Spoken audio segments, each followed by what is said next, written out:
გამარჯობა. დღეს ხელმოისმენთ ბოლო ლექციას აი ამ კურსის ადამიანის ქცევის წარმოშობა და დღეს მე შევეცდები მიმოვიხილო ის თემები, რაც გავიარეთ აი ამ 14 ლექციის განმავლობაში. მართალია აწერია მე-13 ლექციას, მაგრამ ის მე-14-ია, იმიტომ რომ ლექცია ნეონტალური მემკვიდრეობა შედგება, როგორც გახსოვთ, ორი ნაწილისაგან. დღეს ახლა მიმოვიხილოთ იმას, რაც გავიარეთ ამ ხნის განმავლობაში. მე იმედი მაქვს, რომ გამოგადგებათ ეს ლექციები, არა მარტო გამოგადგებათ იმაში, რომ ასე კრედიტი მიიღეთ, არამედ გამოგადგებათ ეს ლექციები იმისათვის, რომ ასე სხვანაირად შეხედოთ საკუთარ ცხოვრებას და გარემოს. ახლა რა იმას ვქენთ, რა არის პოზიტიური ამ ლექციებში, რაც გავიარეთ? ეს არის, რომ მეტი ვიცით ქალების და კაცების განსხვავებული ქცევის შესახებ, ჩვენი ტრადიციების წარმოშობის შესახებ, საკუთარი თავის შესახებ, ისტორიის შესახებ და სხვების შესახებ. ახლა განვიხილოთ სათითაოდ რა არის ეს, ესე იგი რა გავიარეთ, მოკლე მიმოხილვა გავაკეთოთ ამისი. აი მაგალითად რა არის, რა ვიცით აი ამ სალექციო კურსის შედეგად ქალების და კაცების განსხვავებული ქცევის შესახებ. აი მაგალითად რატომ ვფიქრობთ, ხო? ესე იგი ჩვენ ახლა ვიზრდებით ისეთ საზოგადოებაში, ყველანაირი პარამეტრი ჯერჯერობით ეს საზოგადოება ტრადიციულია, აი რატომ ვიცით ჩვენ, რატომ შემოდით ჩვენთან სოციალიზაციით, რომ ქალი უნდა იყოს ქუხნაში და კაცი უნდა იყოს შემომტანი.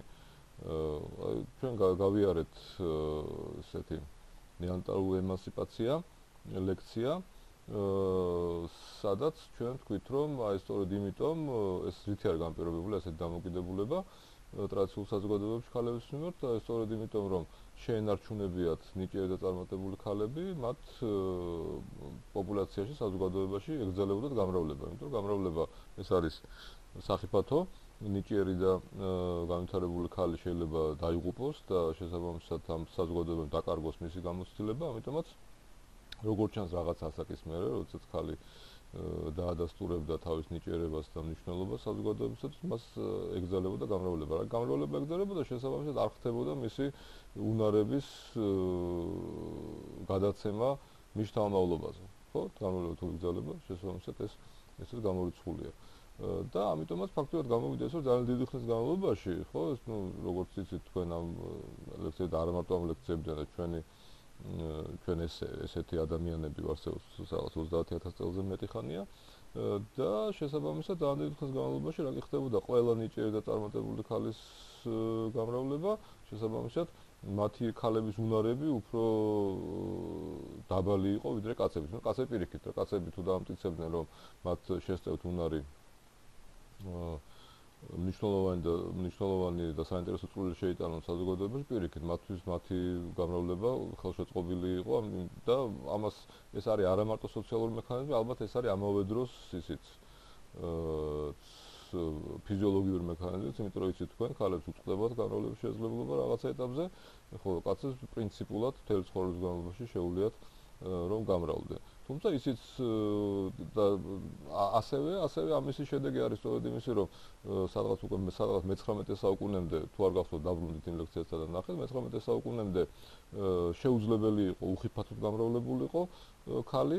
მე-19 საუკუნეში ეს გახდა შესაძლებელი მედიცინის განვითარების გამო და სწორედ მე-19 საუკუნეში დაიწყო ეს ემანსიპაციის პროცესი ქალების ემანსიპაციის და მე-20 საუკუნეში უკვე შესაძლებელი გახდა არა მარტო გამრავლებულიყო ნიჭიერი ქალი, არამედ ოჯახის გაჩენა აღარ ნიშნავდა უკვე კარიერაზე ვარის თქმას, ანუ კარიერას გახდა შესაძლებელი. სწორედ იმის გამო, რომ ნიჭიერი ქალების ამოღება ხდებოდა 1000 წლეულობის განმავლობაში გამრავლებდნენ, ამიტომაც არის დღევანდელი ვითარება, რომელიც ნელ-ნელა სწორდება და ეს უკვე აღარ არის, მაგრამ რამდენიმე ათეული წლის წინათ ეს იყო ფაქტობრივად ცხადი, რომ უფრო მეტი რაოდენობის კაცი არის წარმატებული მეცნიერებაში, ხელოვნებაში და პოლიტიკაში ვიდრე ქალი. ეს დღეს ესე აღარ არის. დღეს შეიძლება ითქვას, რომ თითქმის გატოლებულია მათი რაოდენობა, მაგრამ მნიშვნელოვანი განსხვავება მაინც რჩება, მაგრამ სადღაც 50-60 წლის წინ ეს ცხადი იყო.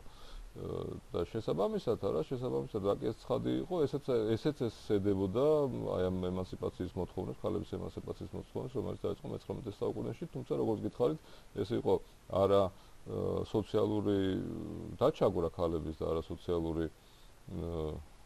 სოციალური პრობლემის გამო, არამედ ის იყო იმ რეალობის გამო, რომელიც შეიქმნა სწორედ ამ, ესე იგი, პოპულაციის შენარჩუნების და საზოგადოების მდგრადი შენარჩუნების გამო. როგორც გითხარით, ესე ქალები იყვნენ ამოღებული ნიჭიერი ქალები და წარმატებული ქალები იყვნენ ამოღებული გამრავლები, ხოლო კაცები პირიქით ხელშეწყობილი კაცების ნიჭიერი და წარმატებული კაცების გამრავლები იყო ხელშეწყობილი. როგორც გითხარით, ეხლა ეს ვითარება სწორდება.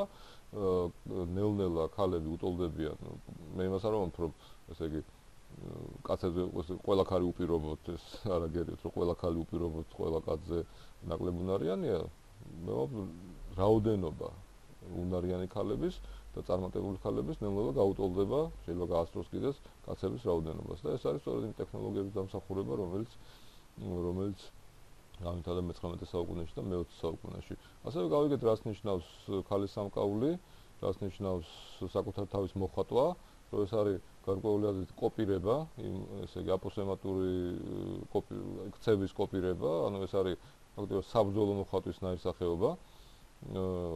ქალები როგორც ჩანს იმეორებდნენ ესე იგი კაცების ქმედებას და იმ შემთხვევაში დაუშვათ ნეონატალურ საზოგადოებაში რა თქმა უნდა იყო აპოსემატური შეღებვა საკუთარი თავის, სადაც როგორც გახსოვთ თქვენ ქალები იყვნენ ლიდერების როლში და ის რასაც დღეს ქალები აკეთებენ, ესე იგი ეს არის ფაქტობრივად საბრძოლო შეღებვის ნაირსახეობა. ანუ თქვენ ყოველ შეგიძლიათ უთქვათ თქვენ მეგობარს, რომ ესე იგი ის როდესაც ის ესე იგი იკეთებს კოსმეტიკას, რომ ეს ამისი წინაპირობა ეს არის საბრძოლო შეღებვა.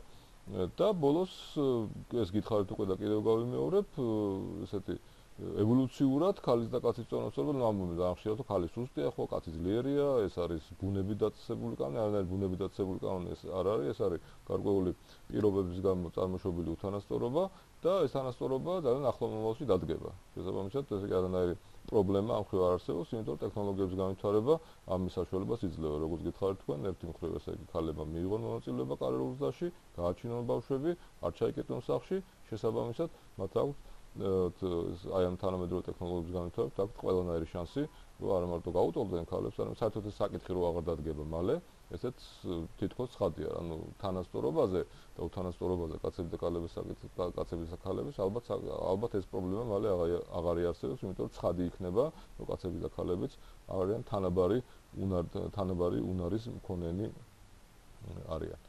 ასევე ამ სალექციო კურსით გავიგეთ ბევრი ტრადიციების წარმოშობის შესახებ, ანუ იმ ტრადიციებს უშუალოდ რა უდევს საფუძვლად, მაგალითად რატომ გვიყვარ ჩვენ ერთად ყოფნა და რატომ გვიყვარს მაინდამაინც დისკოტეკა, ხო? რატომ მიდიან ადამიანები უმეტესობა აუცილებლად სიამოვნებით მიტინგებზე, ხო? რატომ გვიყვარს მაგალითად კინოს ერთად ყურება, ხო? კინოდარბაზები საერთოდ რატო არსებობენ? ეს ყველაფერი არის ისევ და ისევ იმ ევოლუციური მექანიზმის შედეგი, როდესაც ჩვენი წინაპრები იმისათვის რომ გადარჩენილიყო, მათ უნდა ისინი უნდა ყოფილიყვნენ ერთად. ამიტომაც გადაირჩნენ უბრალოდ ის ინდივიდები, რომლებიც იღებდნენ სიამოვნებას იმისაგან ერთად ყოფნისაგან. და შედეგად ჩვენ გვაქვს აი ეს ჩვენი საინტერესო თვისებები, რომელიც გამოგვარჩევს იქიდან სხვა ძუძუმწოვრებისგან, რომელზეც არის, თუმცა ხო სხვა ძუძუმწოვრებს აქვთ ეს ისა მაგალითად ლომვეშაპებს, როდესაც ისინი წვანან წყლის ნაპირას, მაგრამ ჩვენ გვაქვს ერთად ყოფნა რიტუალიზებული. ანუ ჩვენ გვაქვს ეს არა მზისგან ვიღებთ იმას აი ამ ენდორფინებს, რომელიც აუცილებელია ჩვენი ორგანიზმისათვის, არამედ ჩვენ ვიღებთ მას კონკრეტული ქმედებებით, რომელიც ჩვენ ვისწავლეთ აი 1000 წლეულების განმავლობაში, რომ ჩვენი პოპულაცია გადარჩენილიყო. დასაფლავების რიტუალი, ასევე ამაზე ქონდა ლაპარაკი ლექციების განმავლობაში, რომ ეს არის ესე კანიბალიზმის რიტუალიზაცია, იმდენად რამდენადაც ჩვენ წინაპრებს და კონკრეტულად როგორ იყო საქმე და რაში იყო საქმე შეგიძლიათ დაბრუნდეთ იმ წინა ლექციებთან და ნახოთ. ესე იგი ჩვენ წინაპრებს როგორ ჭირდებოდათ ის D ვიტამინი, რომელიც აუცილებელი იყო იმისათვის, რომ მათ თავი ბედნიერად ეგზოდოთ. ასევე პალეონტოლოგიური მონაცემები, რომლის შედეგადაც აღმოჩნდა, რომ პალეონტოლოგიური და ბიოლოგიური მონაცემები, რომლის შედეგადაც აღმოჩნდა, რომ ყველა ადამიანის ყველა წინაპარი იყო კანიბალი. ანუ აქამდე ფიქრობდნენ, რომ არა, ესე არ იყო, რომ მხოლოდ რაღაცა რეგიონებში იყო კანიბალი. არა, ყველა ადამიანის, ესე იგი ჩვენ წინაპრები ყველანი იყვნენ კანიბალები. და ფაქტიურად ეს ამაზე ისიც მიუთითებს ეს ეთნოგრაფიული მასალას, რომ ფაქტიურად დასაფლავების რაღაცნაირი რიტუალის გარეშე არც ერთი კულტურა არ არსებობს. ყველა ასაფლავებს. რატომ ასაფლავებს? ეს იყო ძალიან კონკრეტული წესის და არის კონკრეტული წესის რიტუალიზაცია, როდესაც დასაფლავება ნიშნავდა შენახვას და შემდეგ გაზიარებას ის არის ახლობლებისათვის. ასევე განვიხილეთ ამ ლექციების განმავლობაში, რას ნიშნავს რატომ არიან დიჯეები და მხატაგებლები პოპულარულები. ანუ ეს არის სწორედ ესეთი შამანების მემკვიდრეობა, ეს ხალხი ძალიან აუცილებელი იყო პირველ ყოფილ საზოგადოებაში, იმისათვის რომ საზოგადოება ყოფილიყო მდგრადი და განვითარებადი. ანუ ეს ხალხი იყო აუცილებელი, ესენი იყვნენ სწორედ დიდი გამაერთიანებელი რიტუალის ოსტატები, რომელსაც შეეძლოთ და ბევრი ადამიანსაც შეეკრიბათ, მათთვის რაღაცა მოეყოლოთ, ეცეკვათ ემღერა, ჩაერთოთ ისინი აი ამ რიტუალების შესრულებაში, იმისათვის რომ ადამიანს თავი აგდო ბედნიერად. ანუ ჩვენთვის ერთად ყოფნა არის აუცილებელი და ძალიან მნიშვნელოვანი ნაწილი არის ჩვენი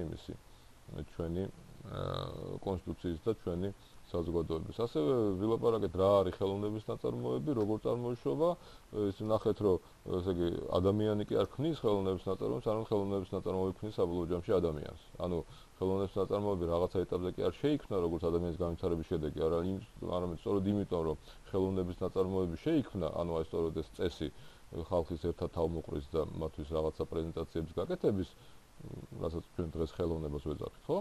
აი სწორედ ეს რო შეიქმნა, სწორედ ამიტომ გაჩნდა ადამიანი. ანუ ხელოვნება და პერფორმანსი, არტისტული პერფორმანსი ძალიან ღრმად დევს ადამიანის საქციელში და მის გარშე ადამიანი წარმოუდგენელია.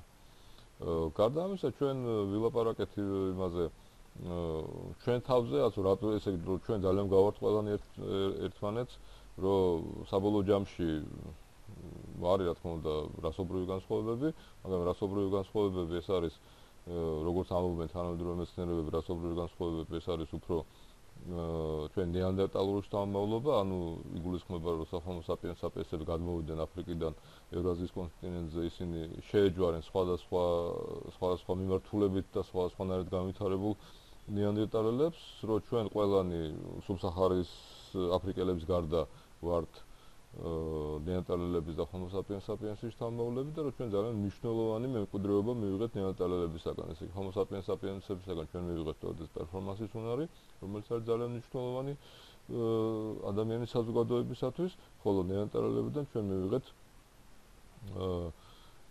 ისეთი მნიშვნელოვანი რამ, მაგალითად, რაც არის ცხოველების მოშინაურება. ცხოველების მოშინაურების გარეშე თანამედროვე ცივილიზაციები ვერ იარსებობდნენ, იმიტომ რომ იცით თქვენ ისტორია, ცხოველების მოშინაურებით ფაქტიურად იწყება ცივილიზაცია. ქალაქები და ცხოველების და მცენარეების მოშინაურება დრო ფაქტიურად ემთხვევა ერთმანეთს.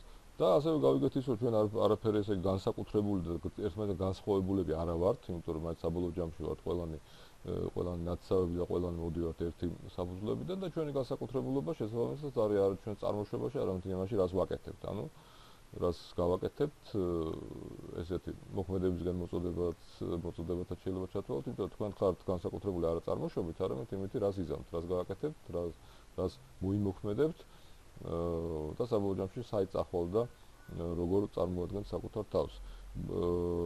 შესაბამისად კიდევ ძალიან საინტერესოა და ეს საინტერესო მომენტია, სწორედ ამ თანამედროვე მეცნიერების საფუძველზე მიღებული დასკვნები, რომ ჩვენ არანაირი წმინდა რასა არა ვართ, თუ კი ლაპარაკია წმინდა რასა და შეიძლება ამაზე ილაპარაკონ მხოლოდ სუბსაჰარაში მცხოვრებმა, ანუ საჰარის ქვემოთ, გეოგრაფიულად საჰარის ქვემოთ მცხოვრებმა აფრიკელებმა, ჩვენ ყველანი ვართ homo sapiensების და homo sapiens neandertalis ნაჯვარები. ჩვენ სხვა მეცნიერები ამბობენ სხვადასხვა რაოდენობას, ну ეს სადღაც მერყეობს, სადღაც 4-დან 6%-მდე ჩვენში ნეანდერტალური გენები. ზოგი ამბობს, რომ ეს უფრო მეტია, მაგრამ ამაზე მოვლის მეცნიერები გვეტყვის, თავარი ეს არის, რომ ჩვენ ესე არანაირ წმინდა რასა არა ვართ, არც ევროპელები, არც ჩინელები, არც ამერიკელები და ასე შემდეგ. ჩვენ ყველანი ვართ აი ამ ორი და ერთმანეთთან ახლოს ყოფი, მაგრამ მაინც ორი ადამიანის ორი განსხვავებული ქვესახეობის პოპულაციების შეერთებით მიღებულები. და ეს ძალიან მნიშვნელოვანი არის ჩვენი თვითაქმნისათვის და ჩვენი წარმოდგენისათვის საკუთარ თავზე. აი მაგალითად რო არ ყოფილიყო ნეანდერტალელები, ჩვენ ამაზე ვილაპარაკეთ ლექციაზე, არანაირი ცხოველები მოშინაურებულები არ იქნებოდნენ, იმიტომ რომ აფრიკის კონტინენტზე არც ერთი ცხოველი არ მოშინაურდა მიუხედავად აი ძალიან დიდი დრო მიუხედავად იმისა, რომ ადამიანები ძალიან დიდი ხნის განმავლობაში ცხოვრობდნენ აფრიკის კონტინენტზე, აი რომ არ ყოფილიყვნენ ნეანდერტალელები, შესაბამისად ჩვენი ცივილიზაცია ან არ იქნებოდა, ან ესეთი არ იქნებოდა, იმიტომ რომ ცხოველების მოშინაურება ძალიან მნიშვნელოვანი მომენტი არის ჩვენს ისტორიაში.